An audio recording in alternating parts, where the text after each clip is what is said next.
This video just shows us how to work out a sound file size. So you might get a question like this in the exam where perhaps it says, say something like a sound engineer records 10 seconds of sound and he samples it at 5,000 hertz. So 5,000 hertz is the same as saying 5,000 samples per second. It has a resolution of 8 bits. So we've got 10 seconds times 5,000 samples per second equals 50,000 samples.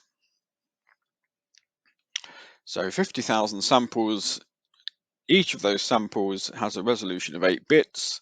So we're going to be saying 50,000 times 8 for 8 bits, and we're going to end up with 400,000 bits. So often they're going to ask you for that in bytes or in kilobytes. So if it's in bytes, then we're going back to this one really. We're dividing by 8. So we divide by 8 and we've got 50,000 bytes. If we divide that by 1,000, we end up with 50 kilobytes.